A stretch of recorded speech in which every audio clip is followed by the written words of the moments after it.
Oh, thank you. Hello again. This is Jack Benny, the carbonated kid, talking. And, Don, I like that introduction. It fits me to a T. I am bubbling and effervescent. The fizz you can have back. Well, Jack, let me explain. When I called you a fizz, it was really a compliment. I meant you were physical. Mm-hmm. You know, fizz for short. I understand, Don, perfectly. In other words, if you called me a mug, you'd really mean I was magnificent. Is that it? Exactly. Well, Don, if you think I fell for that, you're a fathead, and that's short for your whole body.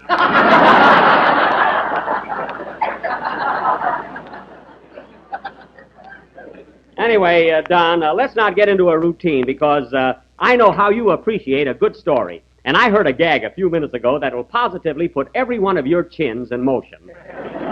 Oh, it's a honey. It's a good one, huh? Well, Virgil, the sound man, told it to me, and you know what a clown he is. Get this, Don.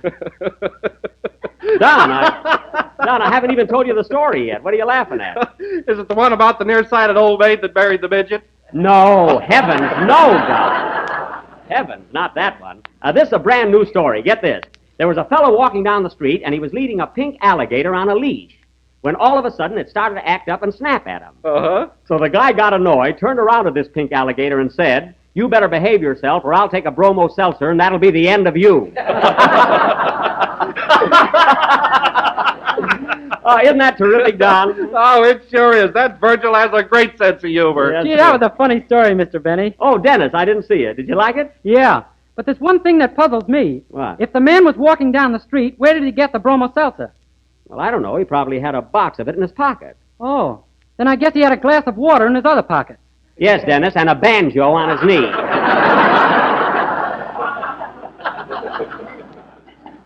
Now, don't worry about it. Say, you're here kind of early tonight, Dennis. Where's your mother? She's across the street in the bowling alley. In the bowling alley? Well, with her legs, she better watch out. Anyway, Dennis, I'm glad you're here on time tonight. Now, try and make a habit of it.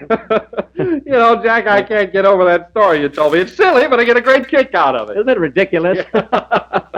Oh, hello, Mary. Hello, Jack. What's so funny? Mary, I must tell you. Did you hear the story about the fellow that was walking down the street leading a pink alligator on a leash? Is that the one where the man said, "I'll take a bromo seltzer and that'll be the end of you"? Yes. No, tell it to me. Well, this guy was... Wait, you just told me the answer. I thought you said you never heard it. Oh, stop, Jack. That's one of the oldest jokes in the world. Mary, jokes happen to be my business. And if that was the oldest joke in the world, I'd be the first one to know it. Should I let him have it, folks? Never mind. Do me a favor, will you, Mary? Go out and come back in again. Well, gee, Jack, as long as you're telling jokes, why don't you tell a good one? I heard a gag last night that was terrific. Oh, you did, eh? Yeah. A man walked into the house and said to his wife, "It's raining cats and dogs outside." Uh-huh. And she said, "How do you know?" Mm-hmm. And he said, I just stepped in a poodle." I know where you heard that, Mary, at the Wilshire Bowl. Phil Harris has been husking that for 3 years.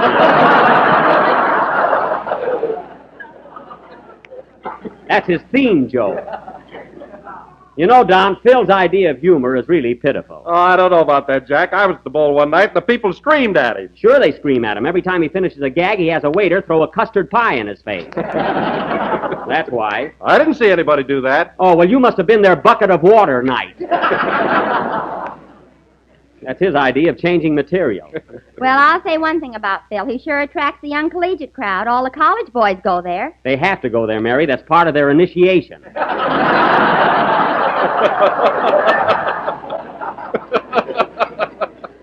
Before they can join a fraternity, they have to either listen to Harris or sleep all night in a graveyard. In a graveyard? Yes, and you'll be surprised at the number of kids around here that aren't afraid of ghosts. Yes, sir. You know, Jack, Phil sure believes in that college spirit. Look at that sign on the bass drum. Oh, yeah. Phil Harris and his collegians. Look, he spells collegians with one L. Well, he spells Phil with two, so it's all even. You know, Mary, sometimes I think that Phil... Jiggers, here he comes now. Don't jiggers me. Now, hello, Phil. Hiya, Jackson. What's going on? Well, to tell the truth, Phil, for the last 5 minutes, we've been talking about you. Well, a little build-up ain't never hurt nobody. No, Phil, and never done you no good, either. Your grammar is worse than Abe Lyman's, and he never got beyond blocks.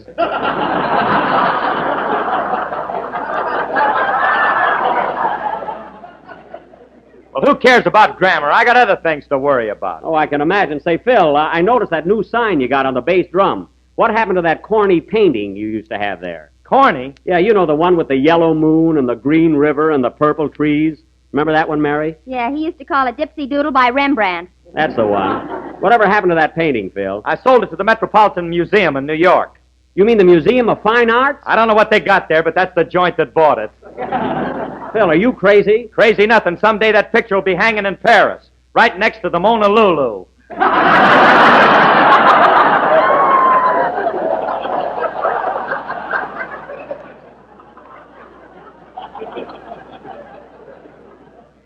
Well, I'm not going to even bother to correct that. How do you like that, Mary? The most famous painting of a woman in the world, and Phil doesn't even know her name. If she were alive, he'd know her name and phone number. And her address and what she's doing on Friday night. Well, I got myself on a detour for no reason at all. And besides... Say, Jack, why don't you tell Phil that story the sound man told you? He'll get a kick out of it. Oh, he wouldn't even get it. Come on, Jackson, what is it? Let's hear it. All right, Phil. Do you know the one about the fellow who was walking down the street and his pink alligator snapped at him? Know it. I'm the guy that drank the bromo.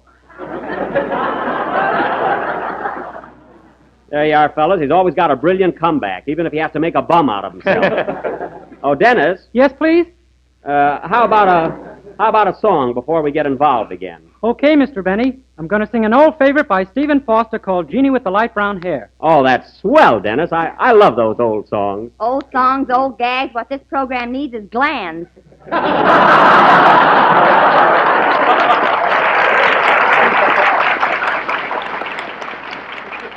Mary, you just attend to your own little knitting. I'll handle the show. Sing, Dennis. The guy that drank the bromo. That was I Dream of Jeannie with the Light Brown Hair, sung by Dennis Day. And Dennis, those old songs always do something to me. I love them. Me too. Jeannie with the Light Brown Hair. What a grand title. You know, Dennis, I used to have light brown hair in my hair. Why, Jack, from the pictures I've seen of you, I thought you had black hair. No, Don, it was brown, sort of a russet brown. No, just like the leaves in autumn. Well, rake 'em up and let's get on with the show.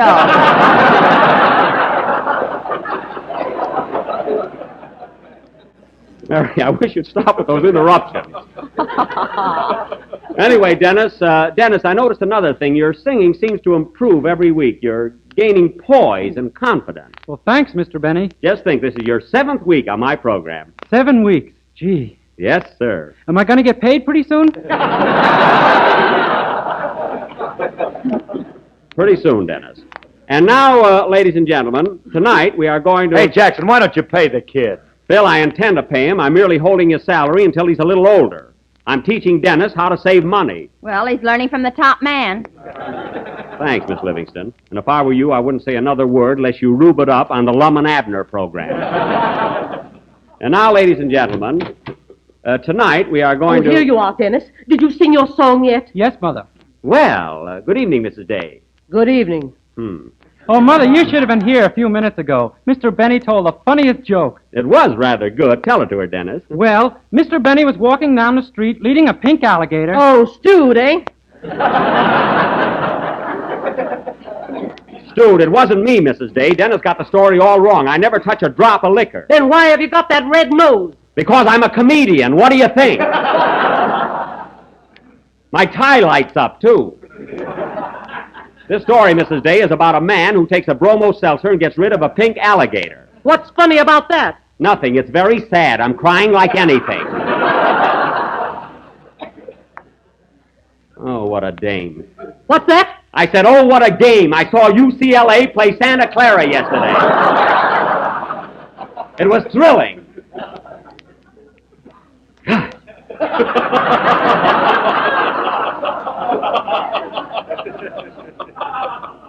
And now, ladies and gentlemen, if you will please forgive my outburst, as I started to announce, tonight we are going to offer an original little playlet all about Thanksgiving, written especially for the occasion by Mary Livingston.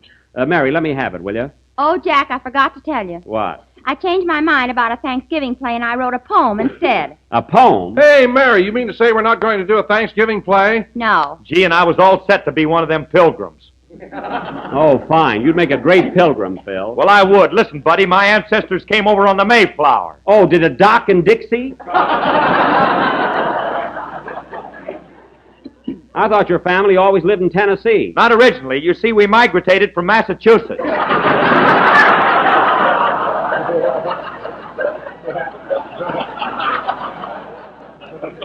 Migrated? You don't by any chance mean you migrated? All right, we moved. Forget it. Migrated. You hear that, Mary? Yeah, he put in an extra syllable in it. You're not polluting. Ladies and gentlemen, before we get out of the mood, let me say a few words about Jalelo. Jalelo! It is economical, easy to make, and comes in 6 delicious flavors. So look for the big red letters on the barracks. Thanks, Don. You surveyed the day. And now, ladies and gentlemen, as we have no Thanksgiving play... Mary Livingston's going to read a Thanksgiving poem. Oh, no, nothing doing. Oh, gee, it's swell, Jack. I don't care. You're not going to read it. Jack Benny, you let me read this poem or I won't buy my Christmas cards from you this year.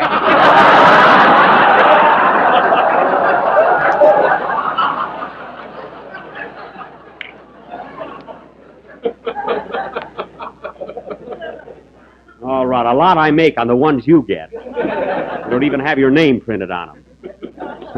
Now go ahead with your poem. Okay. What's the title of it? The title is Thanksgiving. You're a little mixed up, aren't you, kid?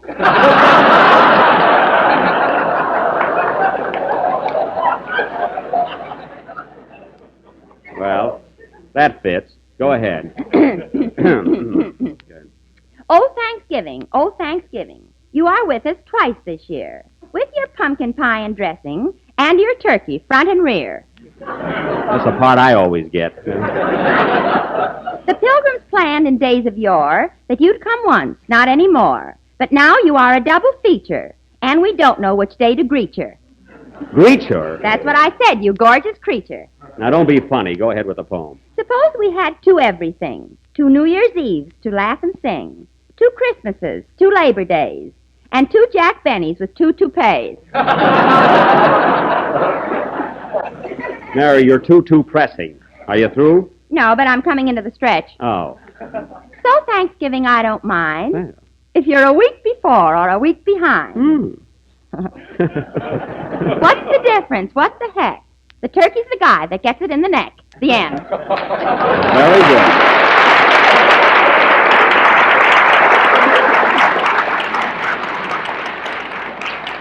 Mary, that was silly, but you came through with flying colors. And now, Phil, how about a number to kind of break things up here? Okay, Jackson, what do you want us to play? Anything special? Well? You name it, and we'll play it. All right, how about that number you rehearsed all morning? You know, the only one you can possibly play. Oh, okay. Hit it, boys. He asked for request yet. Hold it a minute, Phil. Come in. Mr. Benny, Yes? are you a little mixed up on account of the 2 Thanksgivings this year? Yes, I am. Why? I was in a fog when we only had one. Goodbye. He's not kidding, folks. He's got his shoes on backwards. Play, Phil. That was Cherry Berry Bean, a swing version of an old favorite played by Phil Harris and his orchestra. And now, fellas... Hey, what's the matter? Aren't you going to complain about the number we just played? No, Phil, I thought it was pretty good. I liked it. Didn't you, Mary? Yeah, it was swell. Did you like it, Don? I thought it was okay. How'd you like it, Jack? Oh, it was great. How'd you like Phil's number, Mary? Well, I thought it was a little loud in spots, didn't you, Don? Yes, it seemed a little off here and there. What did you think of it, Jack? I thought it was lousy.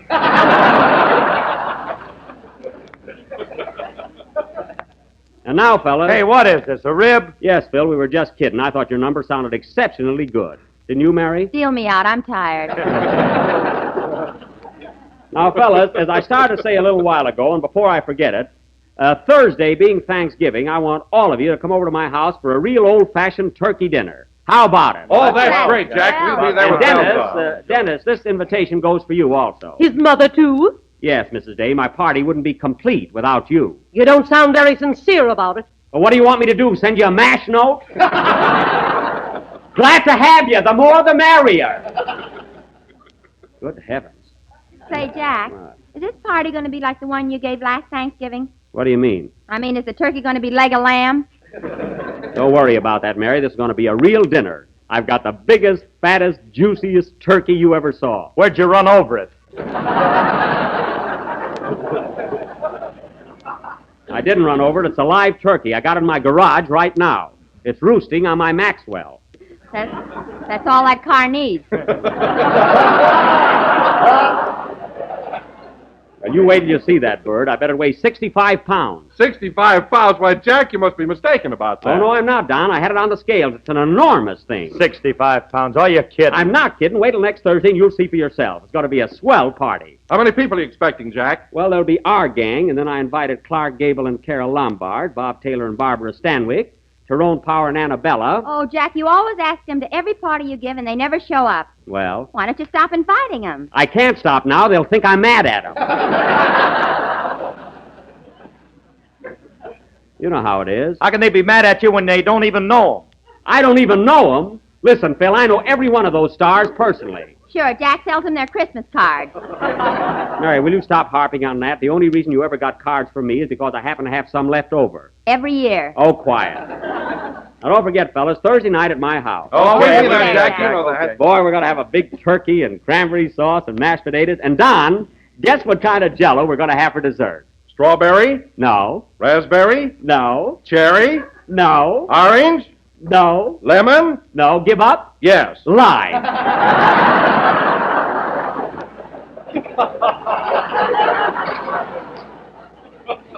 You see, Don, you almost had it. There's a kindergarten commercial if I ever heard one. Never mind, that's what we're going to have. Now, look, kids, if I don't see you again before Thanksgiving, be sure and be at my house by 7 o'clock sharp. And don't eat a big lunch so you'll really enjoy the turkey. I'll take it. Hello? Hello, Mr. Benny, this is Rochester. All right, what do you want? Well, boss, I just heard you talking about a big Thanksgiving party Thursday night. That's my night off. I'm sorry, Rochester, but you'll have to work. You can take a day off some other time. I can get my twin brother to take my place. I don't want your twin brother. Well, he looks just like me. I don't care if he does. I want you to be at my house on Thursday night. How about me in spirit and my brother in person? Rochester, don't try any tricks. I can tell the difference between you and your twin brother. That's more than this gal can.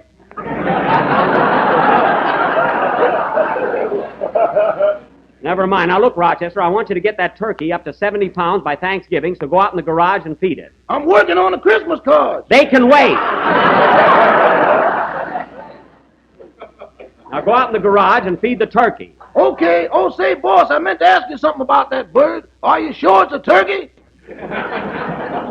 What do you mean, am I sure it's a turkey? Well, I went out in the garage a few minutes ago, and she laid an egg as big as a cantaloupe.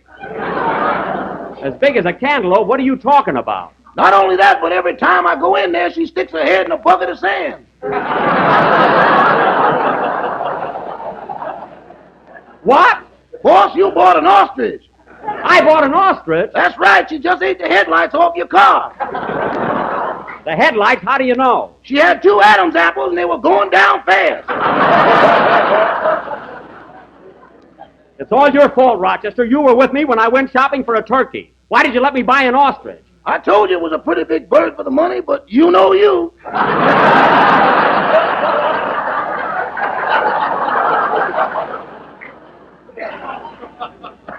Well, I guess there's nothing we can do about it now. Isn't that awful? I got a polar bear in the guest room and an ostrich in the garage. And mice in the pantry. Let's move out. Now, don't get panicky, Rochester. I'll be home in a few minutes. Meanwhile, call up the market and order a turkey. Okay. Goodbye. Goodbye. Oh, say, boss. What? Have you changed your mind about using my twin brother Thursday night? No, I haven't. Well, I'll figure out something. Goodbye. Wait a minute. Rochester! Rochester! Well, I'll be darned. What's the matter, Jack? Plenty. That big turkey I bought turned out to be an ostrich. Oh, boy, you going to be lonesome on Thanksgiving. I am not. Now, Mary, don't worry. We're going to have a swell dinner. Play, Phil. I wonder if you can eat an ostrich. I don't know. This is the last number of the 7th program in the current Jell-O series, and we will be with you again next Sunday night at the same time. Now, don't forget, Mary, next Thursday night at my house for a real Thanksgiving dinner. Count me out, Jack. Now, wait a minute. I'm not going to serve that ostrich. I'm going to have a turkey. Oh, you are, eh? Yes. Well, if I find a headlight in the dressing, watch out. Oh, don't worry. Good night, folks, and a happy Thanksgiving.